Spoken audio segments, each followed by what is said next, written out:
세상에 떠도는 기묘한 괴담들. 첫 번째 이야기.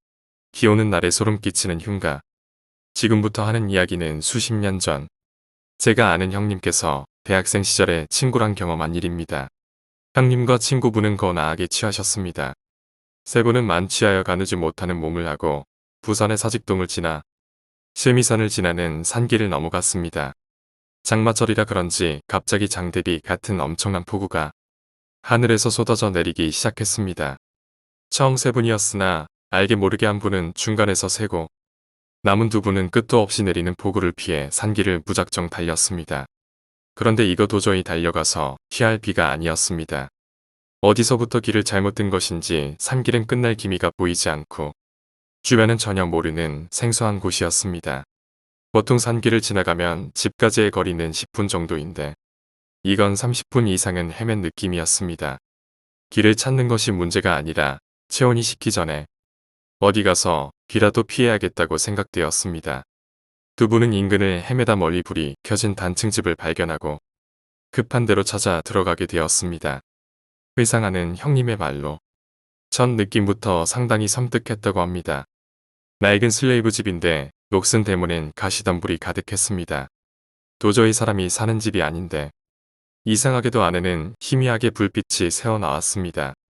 마당을 지나 현관을 찾는데 현관문은 삐꺼덕대는 나무문으로 유리는 깨어진 데다 열려서 바람에 삐걱대며 움직였습니다. 안으로 들어가니 인기척은 없고 구형 낡은 갓이 있는 백열등이 홀로 켜져 있었습니다. 그런데 집 안에는 벽이고 문이고 전부 피로 칠갑되어 있었으며 바닥에는 관뚜껑 같은 판자가 피범벅이 되어 있었습니다. 조용한 가운데 소곤소곤대는 여자의 말소리가 안방에서 계속 들려왔습니다. 형님과 친구분은 악천후의 비를 피하기 위해 주인을 한참 동안 소리쳐 불렀습니다. 그래도 여전히 대답 없이 소곤거리는 말소리만 들려오자 친구분이 화가 나서 방문을 열어 젖혔는데 아무도 없었습니다. 누군가 살았는지 벽에 옷이랑 가재도구는 그대로 있는데 한눈에 보아도 먼지가 뽀얀 것이 사람이 사는 집이 아니었다고 합니다. 그런데 백열등이 왜 켜져 있을까요? 게다가 금방까지 안방에서 들리던 목소리는 갑자기 다른 방에서 여자가 고문당하는 비명소리가 방가득 울려 퍼졌습니다. 친구분이 담력이 센지 용기 내어 방문을 다 열어도 빛을 갚던 벽만 있고 사람은 아무도 없었습니다. 죽여버릴 거야. 알칼치게 외치는 여자의 원독서린 목소리가 들려오고 백열등이 갑자기 나갔습니다. 모골이 송연해진 두 분은 정신없이 그 집을 벗어나와 다람쥐 쳇바퀴 구르듯이 기가 쏟아져 토사가 흘러내리는 비탈길을 마구 굴러서 토사 범벅이 되어 도망쳤습니다. 형님은 아직도 그 집만 생각하면 소름이 돋는다고 하십니다. 다시 찾아볼 엄두도 안 내고 흉가를 찾아다니는 제가 물어도 어딘지 가르쳐주지 않으십니다. 두 번째 이야기, 친구가 죽었다.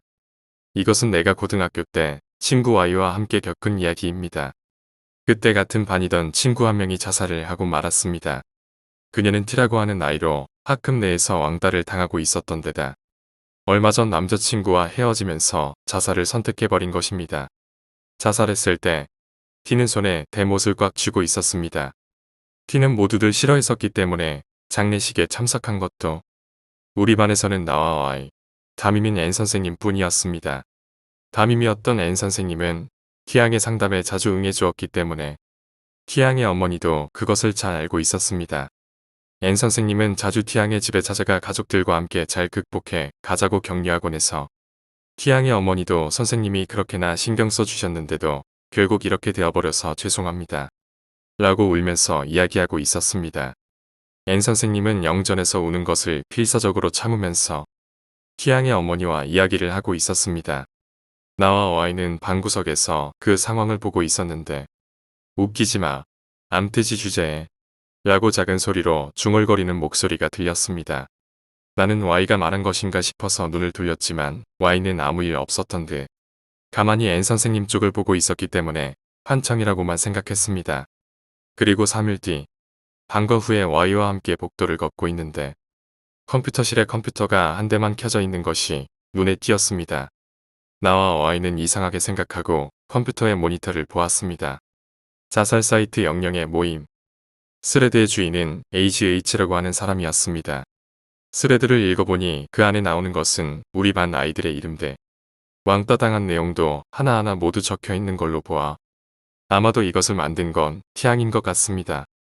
나는 무서워져 그 자리를 떠나려고 했지만 Y는 나의 손을 쥐고 계속해서 스크롤을 내렸습니다. 그러자 스레드의 마지막에 이러한 링크가 하나 있었습니다. 이젠 아무도 믿을 수 없어. 클릭 히어. Y는 마우스를 링크에 대고 클릭했습니다. 그러자 우리 반 교실을 촬영한 듯한 동영상이 재생되었습니다. 교실에는 담임인 N 선생님과 티앙의 남자친구였던 L군이 있었습니다. N 선생님, 키 녀석이랑 상담하는 것도 이젠 지겹네. 그렇게 매일 우울하게 있을 거면 차라리 죽어버리지.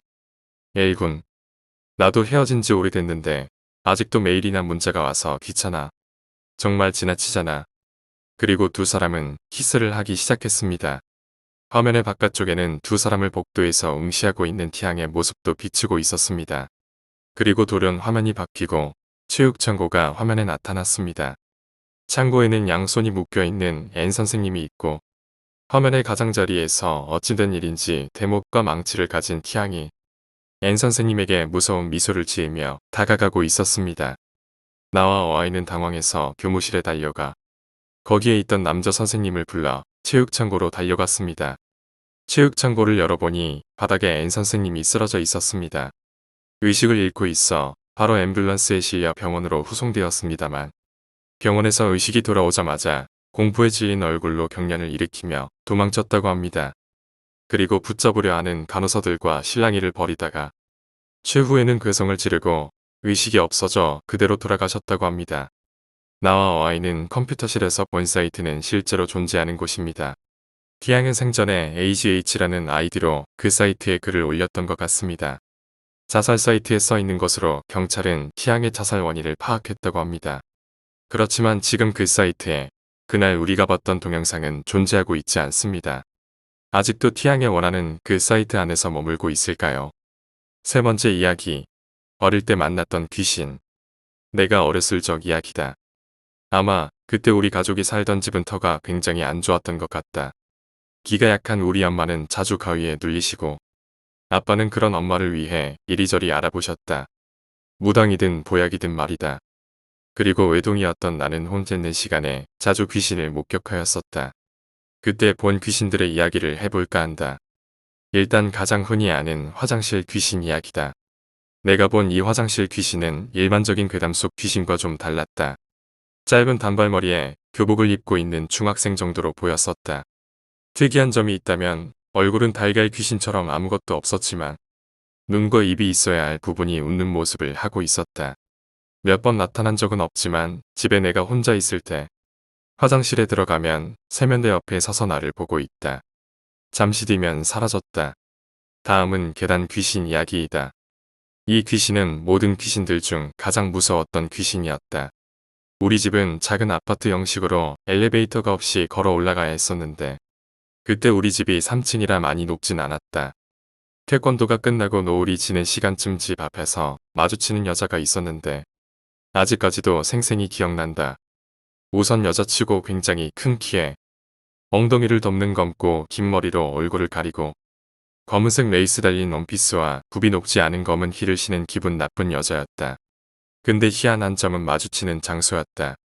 처음에는 아파트 단지 입구에서, 두 번째는 내가 사는 아파트 입구에서, 세 번째는 1층에서 계단에서 이런 식으로 점점 마주치는 곳이 우리 집과 가까워졌고 대망의 3층에서 만나는 날 일이 터졌었다. 그 여자와 우리 집 문 앞에서 만난 순간 무서웠던 나는 그 여자가 내려가고 나서 집으로 들어갔다. 그 순간 타타타타 하면서 밑에 층에서 기다리던 그 여자가 다른 속도로 올라와서는 문을 막 두드렸다. 너무 무서웠던 나는 빨리 문을 잠그고 TV를 틀고 귀를 막았었다. 그리고 잠시 뒤 문을 두드리는 소리가 멈췄다. 하지만 너무 긴장했던 나는 한동안 마음을 추스리다. 문에 달린 구멍으로 밖을 확인해 보았더니 그 여자는 몸을 좌우로 흔들면서 웃고 있었는데 그 괴기한 모습에 한동안 시달렸다. 그런데 그 이후 한 번도 나타나지 않았고 이웃 아주머니들도 모른다고 하였다. 나는 아직도 사람이면 어떡하지 않은 걱정이 있다. 마지막은 틈새 귀신 이야기다. 틈새 귀신이란 이름은 그냥 내가 지어본 이름이다. 이 귀신은 직접적으로 피해를 준 건 아니지만 정신적으로 힘들었었다. 이 귀신의 특징은 내가 지은 이름대로 틈새에서 나를 지켜보는 건데, 그 예로 살짝 열려있는 장롱 틈이나 화장실 문 틈, 식탁과 벽 틈 또는 소파와 냉장고 틈 이런 곳에서 나를 지켜보는 것이 다였다. 처음에는 소름도 돋고 무서웠지만 나중에는 틈새를 다 메우고 장롱문이나 화장실 문을 잘 닫는 버릇이 생겨 괜찮아졌다. 그런데 그 귀신이 무서웠던 것은 그뿐만이 아니라 가끔 한숨을 쉰다거나 혼자 있는 내게 말을 걸었다. 이리 와, 이리 와 하면서 그럴 때마다 기비 소리를 크게 했던 기억이 난다. 마지막으로 하는 말인데 여러분 주위에도 분명히 있습니다. 오늘 이야기는 여기까지입니다. 오늘 이야기가 재미있으셨다면 구독과 좋아요, 댓글 부탁드립니다. 댓글은 저에게 큰 힘이 됩니다. 감사합니다.